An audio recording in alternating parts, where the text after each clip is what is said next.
लोग ये भी कहते हैं कि आप सांप्रदायिक हैं। कुछ लोग नहीं कहते, मुल्ला कहते हैं। गाली देते रहते हैं पूरे दिन, मेरे को बोलते हैं यहाँ के दिखा, यहाँ के दिखा। उत्तराखंड के कई इलाकों में 18 जगह उसकी मजार है। एक मुल्ला 18 जगह मर गया क्या? दिल्ली में भूरे शाह की मजार 50 जगह है। क्या है ये? कहाँ से आई इतनी सारी शक्तियाँ और इतनी असीमित शक्तियों के ये भंडार हैं? तो मुल्ला क्यों रिक्शा चला रहा है?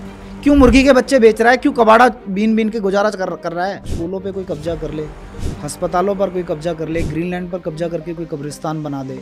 अवैध ढांचा कभी कैसे कोई धार्मिक स्थल कैसे हो सकता है? 30 किलोमीटर की दिल्ली में 300 से ज़्यादा स्ट्रक्चर हैं। 50-50 बीघे 100-100 बीघे ज़मीन पर देश की राजधानी में कब्जा है और ऐसी जगह कब्जा है जहाँ पैसों के बदले ज़मीन नहीं। एक अधिकारी ने तो यहाँ तक भी कहा डर लगता है, हमारे छोटे छोटे बच्चे हैं। और देश में 2500 से ज़्यादा स्ट्रक्चर्स हैं जो हमने चिन्हित किए हैं।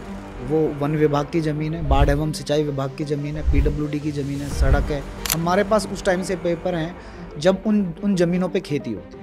एक मंजिल के ऊपर लेंटर डलते हुए अधिकारियों को फ़ोन किया, अधिकारियों ने मुझे ये कहकर वहाँ से चलता कर दिया, इनका कोर्ट में केस चल रहा है। आपको पता है देश की राजधानी में डिस्ट्रिक्ट पार्क के ऊपर कब्रिस्तान बना दिया, आयशा मस्जिद उसमें बना ली, मदरसा उसके अंदर बना लिया, पूरा पार्क गायब हो गया।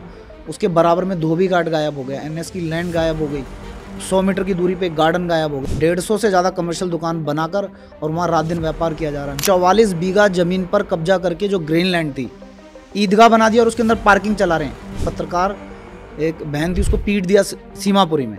बीच रोड के अंदर निसारिया मस्जिद खड़ी है। सेंट्रल दिल्ली में 3.5 बीघे पे ऊपर अपने कब्जा करके उसे वक़्फ़ कर लिया और MCD कह रही हमने इन्हें कभी ज़मीन ही नहीं दी। निर्दोष लोगों को मार दिया, कन्हैया लाल को मार दिया। उसकी क्या गलती थी? टेलर का काम कर रहा था, सामान्य सा जीवन जी रहा था। आप ऑनेस्टली जाके वहाँ सर्वे कर लो, कितनी बहन बेटियों के साथ वहाँ क्या किया, क्या हुआ, क्या क्या उन्होंने झेला, आपकी रूह कांप जाएगी। AQI लेवल कितना पहुँच गया? 500 पहुँच गया, 450 पहुँच गया, 350 पहुँच गया। अरे ग्रीनलैंड पे तो तुमने कब्जा कर लिया ना। बंगाल में हाईवे के ऊपर 1000 स्क्वायर मीटर का कब्रिस्तान है। रेलवे की ज़मीन पे 450 मस्जिदों के लिए हम लड़ रहे हैं। सेंट्रलाइज AC लगा के मस्जिद बनी हुई है पार्क के अंदर, उसका कंस्ट्रक्शन हो रहा था, मैंने पुलिस भेजी रोकने के लिए। नमस्कार, पांचजन्य में आप सभी का स्वागत है। दिल्ली देश की राजधानी, जो सत्ता का, राजनीति का, संस्कृति का, ऐतिहासिक धरोहरों का केंद्र है। लेकिन इसी दिल्ली में कुछ ऐसा हो रहा है जिसे देखकर चौंकना तो बनता ही है और उससे भी खतरनाक होता है उस पर चुप रह जाना। दिल्ली के अंदर अवैध निर्माण एक बड़ी समस्या है और विशेष तौर से जिस तरह से अवैध मज़ारें, कब्रिस्तान, मस्जिदें लाखों की संख्या में खड़ी होकर तैयार हो चुकी हैं, उसके बाद सवाल उठता है कि आखिर इन पर हो क्या रहा है। लेकिन उससे भी बड़ा सवाल ये उठता है कि आखिर इनको कौन रोकेगा। एक आवाज़ है जो सामने आई है, वो व्यक्ति अकेला लड़ रहा है। 2000 से ज़्यादा अवैध मज़ार, मस्जिदों और कब्रिस्तानों के खिलाफ मोर्चा खोला हुआ है, लेकिन कानूनी तौर पर। और वो हैं प्रीत सिरोही। आज उनसे हम टू द पॉइंट बात करेंगे कि आखिर ये मुहिम उनकी है क्या और इस मुहिम के पीछे उनका क्या उद्देश्य है और अकेले वो इस लड़ाई को कैसे लड़ रहे हैं। प्रीत सिरोही जी, आपका पांचजन्य में बहुत बहुत स्वागत है। सबसे पहले तो आप एक किसान जाट परिवार से आते हैं और 2014 में आपने गौ रक्षा का काम शुरू किया, लेकिन अब आप 2000-2500 के आसपास अवैध मस्जिदें, मज़ार, कब्रिस्तान जो हम खबरों में तो देखते हैं, लेकिन उनके खिलाफ क्या कार्रवाई हो रही है या उनको रोका कैसे जा रहा है वो लोगों को पता नहीं चलता। आप अकेले निकले हैं इसकी कानूनी लड़ाई लड़ने के लिए। ये क्या लड़ाई है आपकी और ये कैसे आपने तय किया कि मुझे इसी लड़ाई में लड़ना है और अकेले चलना है? देखो, संविधान का अनुच्छेद है 51A और वो देश के नागरिकों के क्या कर्तव्य होंगे, ऐसे 11 कर्तव्यों का उसमें वर्णन है। उसमें से एक कर्तव्य ये है कि सार्वजनिक संपत्ति की रक्षा सुरक्षा देश के नागरिकों को करनी है। तो आपके स्कूलों पे कोई कब्जा कर ले, अस्पतालों पर कोई कब्जा कर ले, ग्रीनलैंड पर कब्जा करके कोई कब्रिस्तान बना दे और हम चुपचाप तमाशा देखते रहें और फिर हम संविधान के पास जाएं, संविधान को आगे करके हम न्याय मांगने जाएं, तो उससे बेहतर है कि हम अपने कर्तव्यों का पालन करें। हम अपने देश की जो ये धरा है, ये जो पूज्य मातृभूमि है, जो 1,96,08,53,000 वर्षों से है, उस पर आए कोई भी अतिक्रमण कर ले, उसके बाद वहाँ से दंगा करे, उसके बाद वहाँ भीड़ इकट्ठी कर ले, शासन प्रशासन को कार्रवाई ना करने दे, पैदल चलने वाले फुटपाथ पे कब्जा कर ले, ग्रीनलैंड पर कब्जा कर ले, नदियों के जो फ्लड की लैंड है, फ्लड की लैंड पर कब्जा कर ले, डिफेंस की लैंड पर कब्जा कर ले, तो नागरिकों को तो कर्तव्य का पालन करने के लिए आगे आना ही पड़ेगा ना। शासन प्रशासन में मुट्ठी भर लोग हैं और सबको पता ही है क्या मिली भगत से पूर्व की सरकारों ने क्या रचा, वो जनता जनार्दन के सामने है। बस आप क्या करते हैं? आप किस तरह का काम करते हैं? पहले तो ये बताइए। हम लड़ रहे हैं ना अवैध जो स्ट्रक्चर्स हैं, और ये मतलब इस तरह से मुझे डिफेम कर रहे हैं कि मैं इन्हें टारगेट कर रहा हूँ या फिर ये धार्मिक स्थल है। कोई एक अवैध अतिक्रमण धार्मिक स्थल कैसे हो सकता है? जो अवैध है वो अवैध है। पब्लिक लैंड पे खड़ा है, चौराहे पे खड़ा है, सड़क पे खड़ा है, पार्क पे खड़ा है, तो अवैध ढांचा कभी कैसे कोई धार्मिक स्थल कैसे हो सकता है? ये जो अवैध ढांचों की आप बात कर रहे हैं, जिनमें ज़्यादातर मज़ारें, मस्जिदें, कब्रिस्तान शामिल हैं, ईदगाह, करबला ईदगाह, और हाँ, लंबी लिस्ट है। हाँ, तो ये जो है दिल्ली में ऐसे कितने इलाके हैं जहाँ पर इस तरह का कब्ज़ा, और आपने ये कैसे तय किया कि इसी पे ही काम करना है मुझे अब? नहीं, 30 किलोमीटर की दिल्ली में 300 से ज़्यादा स्ट्रक्चर हैं, और मतलब जो 50-50 बीघे, 100-100 बीघे ज़मीन पे देश की राजधानी में कब्जा है, और ऐसी जगह कब्जा है जहाँ पैसों के बदले ज़मीन ही नहीं आ सकती। और मैं देख रहा था सत्ता बदल जाती है, सरकारें बदल जाती हैं, और जो अधिकारी इंतज़ार कर रहे हैं कि कब हम रिटायर हो जाएं। रिटायरमेंट की वेट में है वो कि मैं रिटायर हो जाऊंगा, मैं चलता बनूंगा। ठीक है, फाइल के ऊपर फाइल है, फाइल के ऊपर फाइल है, चुप चुप लगाए बैठे हैं, बात करने से घबराते हैं। एक अधिकारी ने तो यहाँ तक भी कहा, डर लगता है, हमारे छोटे छोटे बच्चे हैं, तुम्हारे छोटे छोटे बच्चे हैं, तुम देश की राजधानी में कब्जा करा दोगे। तो आप कैसे काम करते हैं? आप कैसे चिन्हित पेपर करते से हैं? मैम हमने 10 साल मेहनत की है, हमारे पास पूरे पेपर हैं, और देश में 2500 से ज़्यादा स्ट्रक्चर्स हैं जो हमने चिन्हित किए हैं। वो वन विभाग की ज़मीन है, बाढ़ एवं सिंचाई विभाग की ज़मीन है, PWD की ज़मीन है, सड़क है, देश के NHI के हाईवेज़ हैं, पब्लिक पार्क्स हैं, उनका डेटा हमारे पास है, डिपार्टमेंट के डॉक्यूमेंट्स हमारे पास हैं। हमारे पास उस टाइम से पेपर हैं जब उन ज़मीनों पे खेती होती थी, किसान से गवर्नमेंट ने ली, गवर्नमेंट ने फिर उस पर लैंड मतलब प्लान किया, लेआउट एक बना पूरा कि कैसे ये शहर बसेगा। उसके बाद ये कहाँ से उग के आ गए? डिपार्टमेंट के अधिकारी होते हैं इस तरह के कि चलो ठीक है, ये लोग भी पूजा पाठ कर रहे हैं। क्या आपको लगता है कि अधिकारियों की नॉलेज के बगैर ये सब काम हो जाता है? रिटायरमेंट हो गई, नया अधिकारी कहता है जो पुराने अधिकारी थे उनके काल में, वो मेरे काल में एक ईंट रखी गई है तो बता दो। तो आप कैसे बता सकते हैं कि इतने बड़े स्ट्रक्चर में इसके कार्यकाल में ये 1 साल पहले आया कि रखी गई नहीं रखी गई? ट्रांसफ़र होते रहते हैं।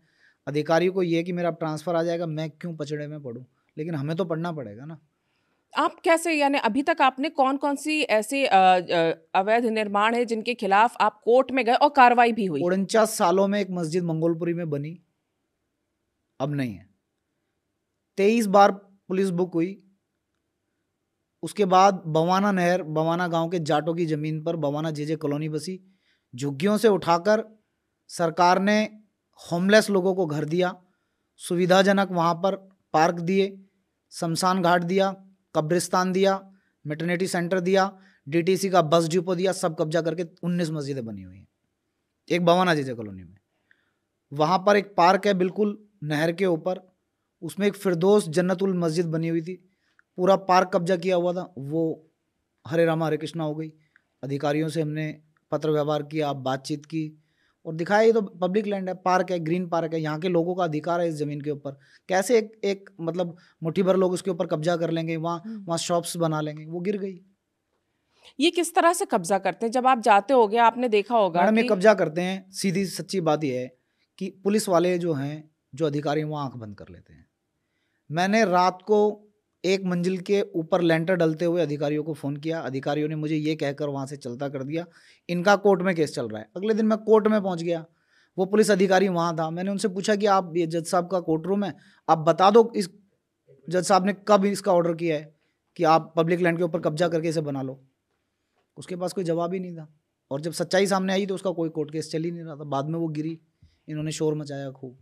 अभी तक दिल्ली के कौन-कौन से क्षेत्र हैं जहाँ पर आपने कार्रवाई नजफगढ़ की? में एक नाला, पहले कभी साहिबी नदी होती थी मीठे पानी की, अब ठीक है वो नाला है, उसके अंदर थी एक दरगाह, वो टूटी। उसी रोड पे आगे जाके विकासपुरी में एक दरगाह थी, वो टूटी। नंदनगरी E ब्लॉक में थी, वो टूटी। तो ये तो काफ़ी सारी हैं, और अभी ऐसी हैं कि 53 के आसपास है जिनका रिलीजियस ने ऑर्डर किया हुआ है दिल्ली में, जो गिरनी है। शमाई इलाही नरेला में वो टूटनी है, सुल्तानपुरी में एक है वो टूटनी है, पंजाबी बाग में एक क्लब रोड पे वो टूटनी है, उसका ऑर्डर हुआ है। सारा काम जो आपका रहता है वो पूरा कानूनी प्रक्रिया के तहत रहता है? हाँ कैसे मैम, करते हैं? संविधान ने अधिकार दिया, सार्वजनिक संपत्ति की रक्षा करना हमारा कर्तव्य है, और इस कर्तव्य का भली भांति बोध है, ये करना पड़ेगा, इसके अलावा कोई ऑप्शन भी नहीं है। आपने एक आपकी एक सेव इंडिया फाउंडेशन भी है। हाँ जी। ये क्या है? इस सेव इंडिया फाउंडेशन के क्या काम देश रहते हैं? में कानून का शासन स्थापित करना। तो कानून के माध्यम से संभव है। आपके इसमें कौन कौन लोग हैं सेव इंडिया समाज के हर वो समाज का हर वो व्यक्ति है जो संविधान सम्मत बातों पर चाहता है कि समाज चले, संविधान के अनुसार चले। वो कहीं बैठता है, कुड़ता है, शक्ति का अभाव है, उसे लगता है कि ये ताकत में है, भीड़ इकट्ठी हो जाती है, कब्जा कर लेते हैं। आपको पता है देश की राजधानी में डिस्ट्रिक्ट पार्क के ऊपर कब्रिस्तान बना दिया, आयशा मस्जिद उसमें बना ली, मदरसा उसके अंदर बना लिया। ग्रीन पार्क का सीलमपुर का एक बहुत बड़ी लैंड का टुकड़ा जिसके ऊपर डिस्ट्रिक्ट पार्क था लेआउट प्लान में, वो पूरा पार्क गायब हो गया। उसके बराबर में धोबी घाट गायब हो गया, एनएस की लैंड गायब हो गई, 100 मीटर की दूरी पे गार्डन गायब हो गया, और 150 से ज़्यादा कमर्शियल दुकानें बनाकर मस्जिद की आड़ में 150 से ज़्यादा कमर्शियल दुकान बनाकर और वहाँ रात दिन व्यापार किया जा रहा है। मीट की दुकानें खोली हुई हैं, कपड़े की दुकानें खोली हुई हैं, खुले में मांस बना बना के बेचा जा रहा है। आप निकल के दिखा दीजिए उस गली से। तो ऐसे लोगों को धर्म की आड़ लेकर जो आगे बढ़ रहे हैं, जो कमर्शलाइजेशन कर रहे हैं पब्लिक लैंड का, तो उनके खिलाफ तो हमें आवाज़ उठानी पड़ेगी। आप पब्लिक लैंड से रेवेन्यू जनरेट करेंगे, हमारे लोगों को पीटेंगे फिर। और अत्याचारी ये नहीं देखता कि मैं अत्याचार कर रहा हूँ, हिंदू है या मुसलमान है, उसे तो अपने बाहुबल पे वो है कि मैंने देश की राजधानी में पब्लिक लैंड पे मैंने कब्जा कर लिया और सरकार मेरा कुछ नहीं कर पाई। नेताजी आते हैं, नमस्ते करके चले जाते हैं, अधिकारी आते हैं, नमस्ते करके चले जाते हैं, और एक हवा बना दिया कि सीलमपुर आके दिखा दो, जाफराबाद आकर दिखा दो। हम आएंगे ना पूरी ताकत के साथ। आप ये बताइए, आपके साथ कौन, आप अकेले ही ये सारा काम करते हैं? सब हनुमान जी का आशीर्वाद है। आप अकेले, आपको डर नहीं लगता? मैडम डर तो उन्हें लगेगा जो कब्जाधारी है, मुझे क्यों डर लगेगा? जब कब्जा करते हैं तो आपको कुछ धमकियां भी मिलती होंगी, मैंने देखा आपको थोड़ी सिक्योरिटी की भी जरूरत पड़ती है। दें धमकियां दें, वो उनका अपना काम है ना। आती है घबरा आपको? रहे हैं, हाँ आती है। घबराए हुए हैं। आप देखो देश की राजधानी में 44 बीघा जमीन पर कब्जा करके जो ग्रीनलैंड थी, ईदगाह बना दिया और उसके अंदर पार्किंग चला रहे हैं। 10 लाख रुपए से ज़्यादा रेवेन्यू जनरेट कर रहे हैं पार्किंग के नाम पे। अभी एक पत्रकार, एक बहन थी, उसको पीट दिया सीमापुरी में। बीच रोड के अंदर निसारिया मस्जिद खड़ी है, उसमें दोनों तरफ कमर्शियल शॉप्स हैं। मेन रोड के ऊपर मस्जिद बना के 20 डिवाइडर पे चारों तरफ दरवाजे खोल दिए। उससे 50 मीटर पहले रोड पे कूड़ेदान बना रखा है, वहाँ कूड़ा छांटते हैं।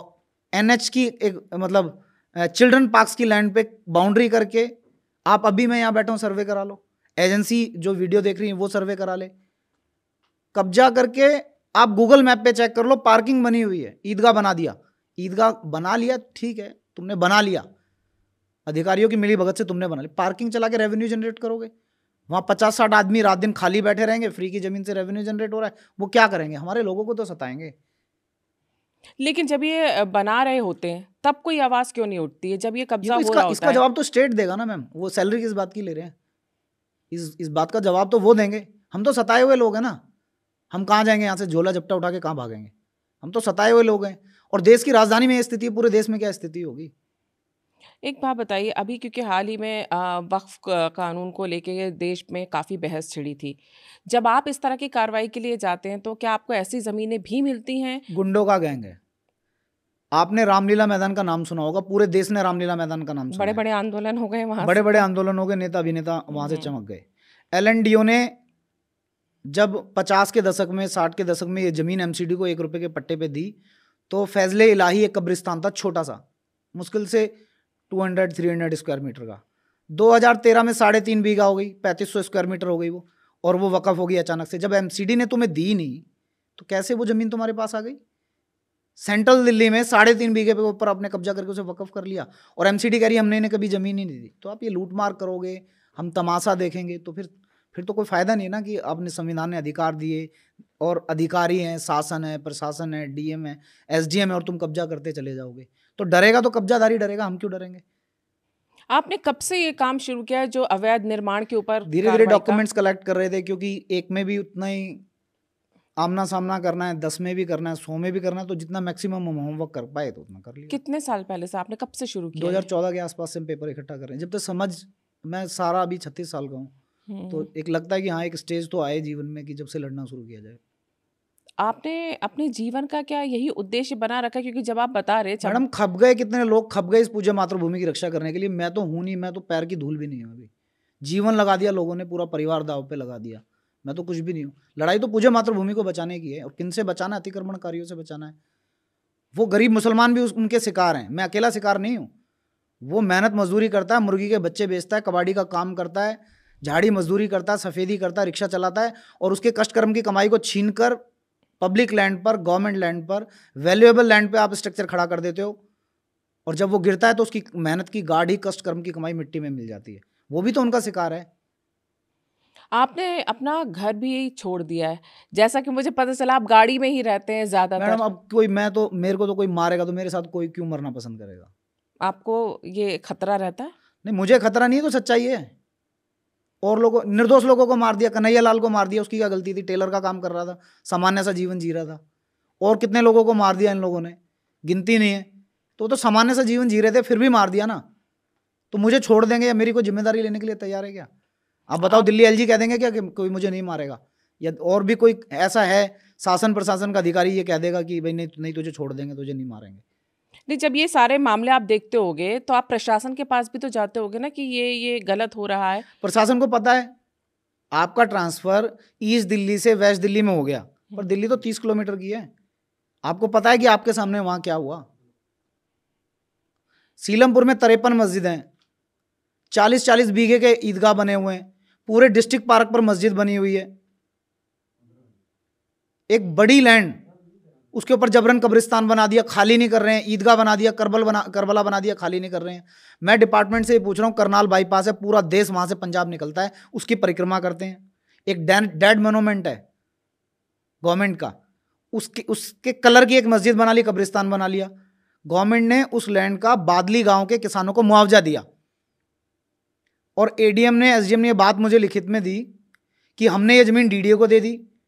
डीडीए कहता है कि हमने ये जमीन डीडीए के इंजीनियरिंग विंग को दे दी, वो कहता है हमने हॉर्टिकल्चर को दे दी, उद्यान विभाग को, वो कहता है हमने एमसीडी को, मे बी पीडब्ल्यूडी को दे दी। 22 बीघे धरती हवा में है और उसके ऊपर कब्जा भी हो गया, उस पर कब्रिस्तान भी बन गया, किसी विभाग ने वो जमीन नहीं दी। और मुख्य चौराहे पे,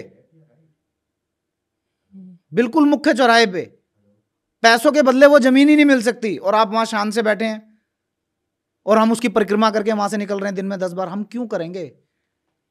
हमारे लोगों को जहांगीरपुरी में जुलूस नहीं निकालने दिया जाता, हमारे लोगों को वहां पीटा जाता है।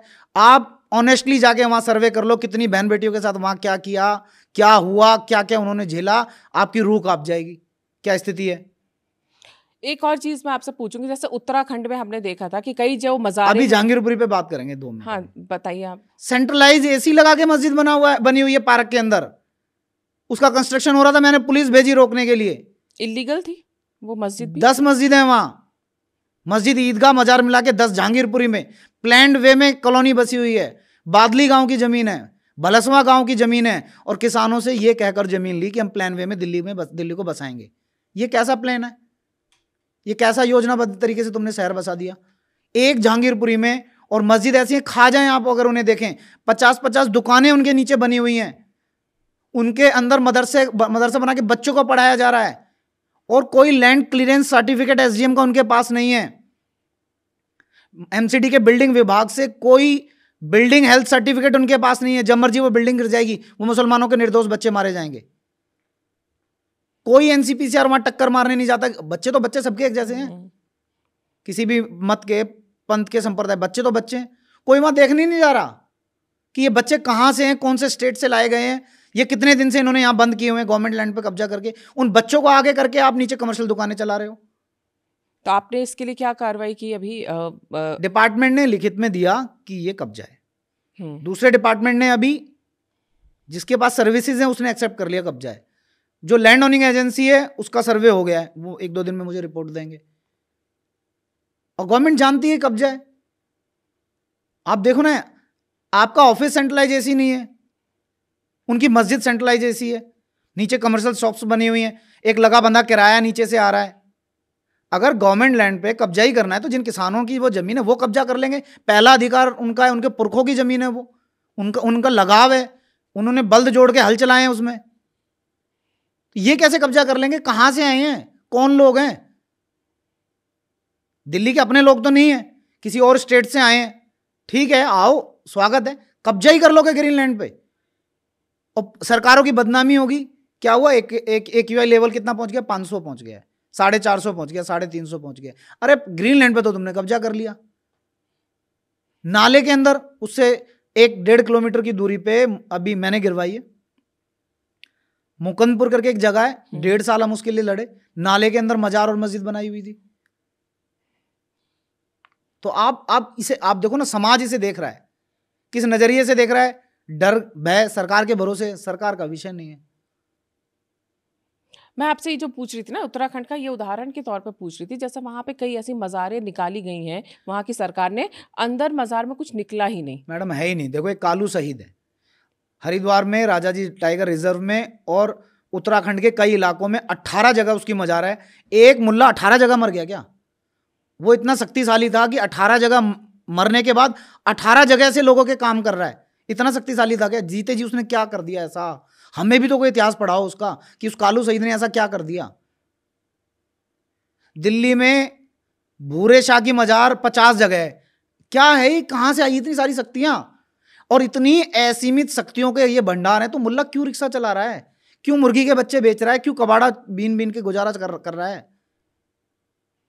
मुट्ठी भर लोग तो वकफ के नाम पे कब्जा कर लें, मस्जिद मदरसा करबला कब्रिस्तान के नाम पर कब्जा कर ले, बाकी लेबर है। यानी अपने ही समुदाय के लिए वो काम उस तरह से नहीं तो कर रहे हैं। मैं देखो, प्रीत सुरोई उन्हें नहीं सता रहा, उनके समाज के लोग उन्हें सता रहे हैं कि जाओ रिक्शा चलाओ, कमा के लाकर हमें जकात के रूप में दो, हम यहाँ कमर्शियल दुकानें बनाएंगे और उसकी आड़ में फर्स्ट फ्लोर पे मस्जिद और सेकंड फ्लोर पे मदरसा चला लेंगे और यहाँ कब्जा करेंगे, वाइट कलर बढ़िया टोपी टापी लगा के अच्छा जीवन जिएंगे। तुम रिक्शा चलाओ, अपने बच्चों को यहाँ छोड़ दो, इनका जीवन बर्बाद हम यहाँ करेंगे, इन्हें स्कूल नहीं जाने देंगे, इन्हें नई शिक्षा नीति से वंचित कर देंगे, इन्हें संविधान प्रदत्त अधिकारों से वंचित कर देंगे और इन्हें एक ऐसा एलिमेंट बना देंगे जिसे पता ही नहीं पूरी दुनिया में क्या चल रहा है। स्कूलों के स्टूडेंट्स की लाइफ कैसी है, उनका पहरावा कैसा है, उनका खान पान कैसा है, वो स्वास्थ्य के प्रति कितने सजग हैं, और माँ बाप से दूर कर देंगे, एक नई धारा खड़ी कर देंगे। वो उसमें लगे हुए हैं और सरकार चुपचाप कर रही है, चुपचाप बैठी, इसलिए उन्हें सह मिली हुई है। लेकिन प्रीत, जब आप है ना अवैध मज़ार, मस्जिदों और इनके कब्रिस्तानों की बात करते हैं, तो कई बार लोग ये भी कहते हैं कि आप सांप्रदायिक हैं। इस आरोप को आप कैसे देखते हैं? कुछ लोग नहीं कहते, मुल्ला कहते हैं। अब मेरे पास समाज के जो लोग हैं वो शिकायत ही मस्जिद की भेजते हैं, वो शिकायत ही मजार की भेजते हैं, वो शिकायत ही कब्रिस्तान की भेजते हैं। तो जो शिकायत आएगी उसी पे तो मैं होमवर्क करूंगा, जिसकी सूचना मेरे पास होगी उसी का तो मैं होमवर्क करूंगा। एक और यहाँ पे जिस तरह से बताया, कानूनी लड़ाई लड़ते हैं। भारत में किसी भी कानूनी लड़ाई को लड़ने में लोगों की एक पूरी उम्र बीत जाती है एक केस लड़ने में। आप इस समय 2-2.5 हज़ार अवैध निर्माणों की बात कर रहे हैं, उनके लिए आप लगातार लगे हुए हैं। ये लड़ाई लड़ना, ये कानूनी लड़ाई लड़ना कितनी बड़ी चुनौती हो जाता है, वो भी जब आप समाज के लिए कर रहे हो, खुद के लिए तो कर ही नहीं रहे हो। मुझे तो ऐसा चुनौती जैसा कुछ नहीं लगा, मेरा होमवर्क कंप्लीट है। हम जाते हैं, पूरे पेपर लेकर जाते हैं और उसमें भी कहीं जांच की गुंजाइश नहीं होती, 1-2 तारीख पे ऑर्डर हो जाते हैं। अब तो ऐसा हनुमान जी का आशीर्वाद है, पहली तारीख पे ऑर्डर हो जाते हैं, एक ही तारीख लगती है, उसी में ऑर्डर हो जाते हैं। झुग्गी के बदले आपको रहने के लिए सरकार ने घर दिया, भूमाफिया ने वहां से उन अलॉटी लोगों को भगा दिया, 8 प्लाट को जोड़ा और ख्याला में मस्जिद बना दी 5 मंजिल की। दिल्ली में बेसमेंट अलाउड नहीं है, दादागिरी से बेसमेंट भी बना लिया, कोई अधिकारी देखने नहीं गया और वो मस्जिद बन के तैयार हो गई। स्लम की जमीन पर पहला अधिकार होमलेस लोगों का है, तूने रिलीजियस में कैसे उस लैंड को कन्वर्ट कर दिया जो रेजिडेंशियल लैंड थी, और कोई बोला भी नहीं। लेकिन एक बात बताइए कि अब ये तो हुई दिल्ली की बात, आप अकेले ही हैं, बहुत आपके पास, जिस तरह से हमने बात की, बहुत ऐसी कोई टीम नहीं है। आप चाहते हैं कि पूरे देश भर में इस तरह से जो है मुहिम चलाई जाए और आप खुद भी कोशिश कर रहे हैं। अकेले आपको लगता है ये हो पाएगा, या आपको लगता है कि अब लोगों को जोड़ना पड़ेगा आपको अपने साथ? नहीं, लोग जुड़े हुए हैं, वो दाएं बाएं से फोटो खींच के भेज देते हैं सब, फिर नीचे लिख भी देते हैं हमारे छोटे छोटे बच्चे, आप हमारा नाम नहीं बताना। तो इतनी, ये भी तो मदद है, ये भी तो सहयोग है। NHI के 900 हाईवे हैं, उनके ऊपर जितने कब्र बनी हुई हैं, कब्रिस्तान बने हुए हैं, मस्जिद बनी हुई है, हैरान हो जाना। बंगाल में हाईवे के ऊपर 1000 स्क्वायर मीटर का कब्रिस्तान है, 500 स्क्वायर मीटर की मस्जिद है बंगाल में, मैं बता रहा हूँ आपको। रेलवे की ज़मीन पे 450 मस्जिदों के लिए हम लड़ रहे हैं। मस्जिद भी हैं, कब्रिस्तान भी हैं, कब्र भी हैं और स्ट्रक्चर्स भी हैं। वन विभाग में मैं हैरान रह गया, ऐसे एक दिन चिट्ठी आई है और उस चिट्ठी को मैं पढ़ रहा था, 13-14 स्ट्रक्चर्स थे, एक हनुमान जी का मंदिर था, बाकी सारी मजारें थी। अभी सहारनपुर में यमुना की जमीन पे 13 स्ट्रक्चर खड़े हुए हैं, जिनमें 500 स्क्वायर मीटर की मस्जिद हैं, प्राइवेट स्कूल हैं, मुस्लिम मदरसे हैं, कब्रिस्तान है। कोई सरकार बोल ही नहीं रही है। पब्लिक लैंड पे कब्जा है। आप अपना घर बनाओ, शासन प्रशासन आ जाएगा, आपकी जमीन है, पुरखों की जमीन है। आप गवर्नमेंट की लैंड पे कब्जा करके 5 मंजिल का कमर्शियल स्ट्रक्चर खड़ा कर दो, कोई जा ही नहीं रहा। इतना भय इनसे। और जब आप वो स्ट्रक्चर गिराने की कोशिश करते हैं तो फिर आपको धमकियां मिलती हैं। कोशिश हम तो गिरा ही देते हैं जी। हाँ। कोर्ट का ऑर्डर होता है, शासन प्रशासन को हिम्मत मिल जाती है कि अब ऑर्डर है, उस ऑर्डर की पालना करानी पड़ेगी, तो वो तो गिरेगा बस। अब जब ऐसे मुद्दे होते हैं तो हम देखते हैं कि मीडिया में भी बहुत ज़्यादा जगह नहीं मिलती है ऐसे विषयों को। आपने भी ये चुनौती झेली है कि देखिए 5 जने लगातार इस तरह के मुद्दे उठाता रहा है, लेकिन अगर हम मुख्य धारा में और मीडिया को देखें तो बचते हैं क्या वह ऐसे विषयों से जहां पर मैडम बच रहे थे जब ही तो पिटाई लगी है। हम्म, बचने का ही तो परिणाम है ना। मीडिया की जिम्मेदारी है समाज के सामने सच लेके जाने की। अभी मंगोलपुरी की मस्जिद गिरी, किसी ने मेरे से पूछा ही नहीं इसमें क्या हुआ, अपनी मर्जी से कुछ भी चला दिया। कह रहे एमसीडी ने मस्जिद गिरा दी, एमसीडी ट्वीट कर रही है कि हमने मस्जिद नहीं गिराई, हमारी गाड़ियां तो मलबा हटाने गई थी। कुछ भी अपनी मर्जी से चला देते हैं। तो ये लें इस बात की जिम्मेदारी। अब मैं तो इनके पास जाऊंगा नहीं कि ये सच है ये झूठ है, ये तो इनका होमवर्क है, इन्हें करना है ईमानदारी से तो करना है, नहीं करना है तो नहीं करना है। इन्हीं के लोगों के ऊपर वो हमले कर रहे हैं। सीमापुरी में उस बेटी का पैर तोड़ दिया। कौन जो कवर करने गई थी, कौन? हाँ, एक सीमापुरी बॉर्डर है उत्तर प्रदेश अच्छा। की तरफ। हाँ हाँ। वो कोई गई थी वहाँ, भीड़ ने घेर के उसका पैर तोड़ दिया, उसके सहकर्मी को भी मारा पीटा। यानी अगर आवाज उठाई जाती है तो क्योंकि बहुत ज्यादा नहीं, आवाज। सामान्य लोगों का क्या होता होगा जब मीडिया कर्मी के साथ इन्होंने ऐसा किया। अच्छा, आजकल सोशल मीडिया का ज़माना है, आपको सोशल मीडिया से कुछ मदद मिलती है या सोशल मीडिया से आपकी अपेक्षा रहती है कि वहाँ पे भी आपको इस तरह की चुनौतियों का सामना करना पड़ता है? गाली देते रहते हैं पूरे दिन, मेरे को बोलते हैं यहाँ आके दिखा, यहाँ आके दिखा। तो अभी एक सहारनपुर से बोला था यहाँ आके दिखा, तो मैं गया हूँ सहारनपुर अभी। आप सोशल मीडिया पे एक्टिव रहते हैं? हाँ, मैं एक्टिव रहता हूँ। लोग आपसे कैसे संपर्क करते हैं अगर आपको कोई जानकारी लोग देनी होती मैसेज है तो? कर देते हैं, डीएम कर देते हैं और कमेंट में लिख देते हैं। पीड़ित तो है समाज। कई लाख मैसेज ऐसे हैं जो मैं खोल के नहीं देख पाया अभी तक। तो ये एक चुनौती नहीं होती, इतने सारे मैसेजेस आते हैं फिर उसमें से ये छांटना कि कौन सी जगह पे नहीं, मैं अभी वो सब डेटा मतलब उसे कंपाइल कर रहे हैं, धीरे धीरे स्टोर कर रहे हैं, लिख रहे हैं। जो पहले से चिन्हित हैं उनके ऊपर अभी हम पूरी मतलब ईमानदारी से काम कर रहे हैं कि वो हटें। आपका उद्देश्य क्या है? ये चीजें तो होती रहेंगी लेकिन आप मेरा उद्देश्य संविधान ने जो मेरा कर्तव्य है दिया है या मेरी जो जिम्मेदारी है उसका पालन करना।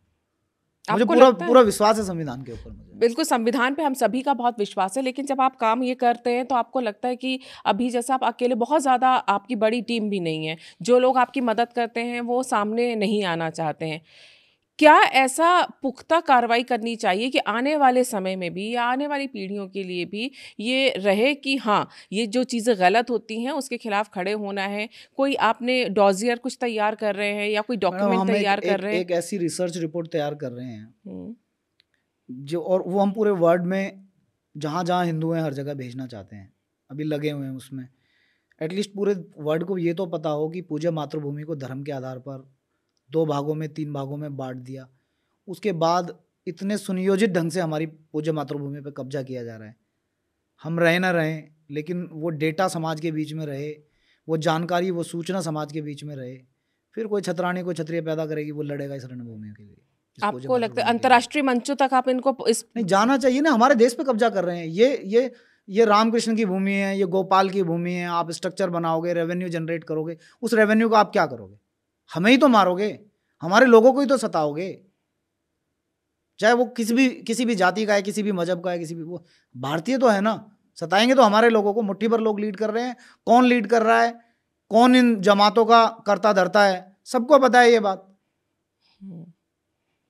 लेकिन अब आप पहले तो आप ये बताइए, कई लोग ये जानना भी चाह रहे थे, जैसे जो आपको जानते हैं, आपने ये बाल इतने क्यों बढ़ा के रखे? कोई खास वजह? नहीं, जब तक देश में गौहत्या बंदी का एक कानून नहीं बनेगा, गाय कटती रहेगी, मैं अपने केस नहीं कटाऊंगा। आपने प्रण लिया है? हाँ, मैंने प्रण लिया है। ये मुझे याद दिलाते हैं कि मेरा संकल्प है कि लड़ाई अभी बहुत लंबी है। गाय नाली में पानी पी रही है, कूड़ेदान पे खड़ी है। तो ये मुझे बार बार इस बात को, संकल्प को याद दिलाते हैं कि लड़ाई लंबी है अभी। भारतीय संस्कृति का आधार है गौ माता, उसके साथ तो अन्याय होना नहीं चाहिए। 10 साल हो गए आपने अपने परिवार को छोड़ रखा और पूरी तरह से सामाजिक तौर पे काम कर रहे हैं। परिवार से आप मिल पाते हैं या परिवार वालों का क्या कहना है? नहीं, परिवार वालों का तो खैर कहना भी होगा तो मैं सुनता नहीं कोई ज़्यादा बात, लेकिन अपने अपने प्रेम का दायरा है, कुछ परिवार तक सीमित हैं। मुझे लगता है कि पूज्य मातृभूमि रहेगी तभी परिवार रहेगा, नहीं तो भीड़ घेर लेगी किसी दिन। आपने बहुत सारी चीज़ें बताई, लेकिन अगर आज की युवा पीढ़ी को अगर आप कोई संदेश अगर देना चाहें, आपको लगता है जो काम आप कर रहे हैं उसको देखते हुए जो आने वाली जनरेशन है, अवैध जो गैर कानूनी काम देश के अंदर हो रहे हैं, उसके लिए खड़े होने की हिम्मत चाहिए होती है। देखो, युवा पीढ़ी से तो एक संदेश तो क्या देना है, निवेदन है मेरा कि आप देश के प्रधानमंत्री का मजाक बनाते हैं कि विश्व गुरु बना देंगे। आपकी अपनी क्या भूमिका है उसमें? आप रिबॉक के जूते पहनेंगे, आप एडिडास का 50,000 का ट्रैक सूट पहनेंगे, आप विदेशी परफ्यूम यूज़ करेंगे, आप विदेशी गाड़ी यूज़ करेंगे, आपकी दिनचर्या की जितनी वस्तुएं हैं सब विदेशी हैं, और आपको भारत सरकार से नौकरी चाहिए। यहाँ का जितना भी मतलब इंफ्रास्ट्रक्चर है वो आपको डेवलप चाहिए, स्कूल कॉलेज हॉस्पिटल चाहिए, एम्स चाहिए, और आप जितनी वस्तुएं जीवन उपयोगी वस्तुएं सब विदेशी खरीदेंगे। आपकी भारत के निर्माण में क्या भूमिका है? जो भी मेरी वीडियो देख रहे हैं या जो भी मुझे सुन रहे हैं वो चेक कर लें, जिस कमरे में बैठ के पढ़ते हैं वहाँ चेक कर लें, जो इक्विपमेंट रखे हुए हैं, जो कपड़े पहने हुए हैं उन्हें चेक कर लें। ये तो बहुत छोटी सी चीज़ है। तो स्वदेशी की तरफ अगर देश का युवा स्वदेशी के साथ खड़ा होगा, ना चाहते हुए भी, ठीक है अच्छी शर्ट नहीं है या अच्छा कुछ नहीं है तो भी मैं पहनूंगा, क्यों? मेरे देश का है। अपने देश को प्राथमिकता जब तक युवा नहीं देगा हम बहुत पिछड़ जाएंगे।